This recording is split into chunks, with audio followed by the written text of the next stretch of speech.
बिस्मिल्लाहिर्रहमानिर्रहीम। एलसी में सातवीं पार्टी कौन सी होगी? ये कंटिन्यूशन है पिछली वीडियो के, जिसमें हम देख रहे हैं कि एक एलसी में कितनी पार्टियां इन्वॉल्व होती हैं। वो मिनिमम 4 भी हो सकती हैं और मैक्सिमम 8 तक हो सकती हैं। तो 6 तक हम ऑलरेडी पीछे डिस्कस कर चुके हैं। तो आज देखते हैं कि सातवीं पार्टी कौन सी होगी। और सातवीं पार्टी होगी वो बैंक जिसने पेमेंट करनी है। तो पेमेंट बैंक सातवीं पार्टी होगी। अब आप यहाँ पे कह सकते हैं कि भाई जिस बैंक ने एलसी खोली है तो वही बैंक पेमेंट करेगा। तो ये सातवीं पार्टी जिसको आप कह रहे हैं कि पेमेंट बैंक है, तो ये कहाँ से आ गया? बेसिकली पेमेंट कभी भी मतलब डायरेक्टली भी हो सकती है, इनडायरेक्टली भी हो सकती है, लेकिन मोस्टली पेमेंट डायरेक्ट नहीं होती। पेमेंट दरमियान में कोई बैंक इन्वॉल्व होता है जो कि एलसी ओपनिंग बैंक उसको पेमेंट करता है और वो पेमेंट फिर आगे एक्सपोर्टर का जो नेगोशिएटिंग बैंक होता है उसको जाती है। तो ये जो दरमियान में एक बैंक आ रहा है इसको हम कहेंगे पेमेंट का बैंक, जो पेमेंट कर रहा है वो बैंक जो कि फाइनली पेमेंट को नेगोशिएटिंग बैंक को फॉरवर्ड कर रहा है ताकि एक्सपोर्टर को वो पेमेंट मिल जाए। अच्छा, अब ये पेमेंट डायरेक्ट क्यों नहीं हो रही? डायरेक्ट पेमेंट उस वक्त हो सकती है जब एलसी उस बैंक से खुली हो जो बैंक उस पेमेंट के रिलेटेड कंट्री से ताल्लुक़ रखता है। फिर बताता हूँ कि अगर सिटी बैंक ने लाहौर से एलसी खोली है और न्यूयॉर्क में पेमेंट होनी है या अमेरिका में किसी जगह पेमेंट होनी है, तो अब वो जो पेमेंट है वो भी डॉलर में है। करेंसी जो डॉलर है वो भी अमेरिकन करेंसी है। बैंक जिसने एलसी खोली थी वो भी अमेरिकन बैंक है। अब एलसी जिसको एडवाइस हुई वो भी अमेरिका में है।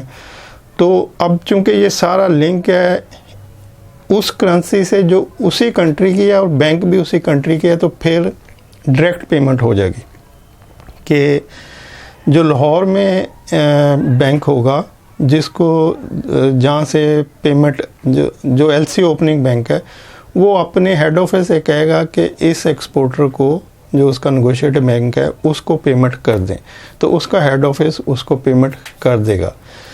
लेकिन उस सूरत में जब एलसी यहाँ से किसी लोकल बैंक ने खोली है, जैसे कोई अलाइड बैंक समझ लें, यूनाइटेड बैंक समझ लें, तो अब इनके पास किसी जर्मनी में किसी को पेमेंट करनी है तो इनके पास वो फैसिलिटी अवेलेबल नहीं होगी कि ये यूनाइटेड बैंक डायरेक्ट जर्मनी के उस बैंक को जिसने डॉक्यूमेंट नेगोशिएट किए थे उसको डॉलर ट्रांसफ़र कर दे, या जो वहाँ की करेंसी होगी में भी डच मार्क वो ट्रांसफ़र कर दे। तो इस तरह की कोई फैसिलिटी नहीं होती। मतलब किसी बैंक कोई बैंक डायरेक्टली फॉरेन करेंसी को एक जगह से दूसरी जगह नहीं ट्रांसफ़र कर सकता। उसके लिए दरमियान में एक उस कंट्री के बैंक की ज़रूरत होती है जिस कंट्री की वो करेंसी है। अगर डॉलर है तो वो पहले अमेरिका के किसी बैंक को जाएगा, इंस्ट्रक्शन जाएंगी कि इतने डॉलर हमें फ़लाँ मुल्क में इस बैंक को ट्रांसफ़र करने हैं। अगर वो पाउंड स्टर्लिंग है तो वो इंस्ट्रक्शन यूके के किसी बैंक को जाएंगी यहाँ से पाकिस्तान से कि भी हमने इतने पाउंड स्टर्लिंग करने हैं किसी इस मुल्क में, तो आप इसको ट्रांसफ़र कर दें। तो इसको एक और इजी एग्जांपल लें, जैसे अगर आपने इंटरनेशनल फ़्लाइट का सिस्टम देखा होगा, तो अगर लाहौर से न्यूयॉर्क किसी ने जाना है तो वो डायरेक्ट फ़्लाइट लाहौर से न्यूयॉर्क नहीं जाएगी। वो पहले उस जो एयरलाइन है उसकी जो कंट्री होगी वहाँ पे जाएगी। अगर एमिरेट्स एयरलाइन है तो लाहौर से पहले दुबई जाएगी, दुबई से फिर न्यूयॉर्क जाएगी। अगर कतर एयरलाइन है तो लाहौर से पहले कतर के किसी एयरपोर्ट पे जाएगी फिर आगे जाएगी। अगर वो यूके की कोई एयरलाइन है तो वो पहले यूके जाएगी फिर किसी और कंट्री जाएगी, और हो सकता है वो कंट्री पीछे ही हो लेकिन फिर भी फ़्लाइट पहले उस कंट्री में जाएगी जिस कंट्री से वो बिलोंग करती है। सिमिलरली जो करेंसी जिस कंट्री से बिलोंग करती है पहले करेंसी के लिए इंस्ट्रक्शन उस कंट्री के बैंक को जाएंगी, और वो बैंक आपस में जैसे बताया लिंक होते हैं, सब बैंक आपस में लिंक है। तो पाकिस्तान में जिस बैंक ने अगर डॉलर में पेमेंट करनी है तो वो पहले अमेरिका में किसी बैंक से कहेगा जिससे उसके कॉरस्पॉन्डेंस है, अमेरिकन बैंक फिर आगे उस नेगोशिएटिंग बैंक को पेमेंट करेगा। ये मतलब बैंकिंग सिस्टम है, क्योंकि करेंसी जिस मुल्क की करेंसी होगी वही उसमें डील कर सकता है।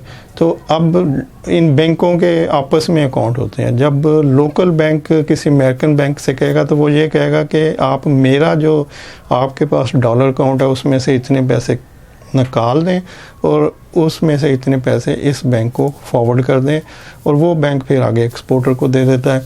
तो इस तरह से एक पेमेंट बैंक इन्वॉल्व होता है। ये मैं आगे जाके एलसी का फॉर्मेट आपसे शेयर करूँगा। तो एलसी के लास्ट में एक पैराग्राफ होता है जो पेमेंट के मतलब होता है कि इस एलसी की पेमेंट किस चैनल से होती हुई आपको आनी है।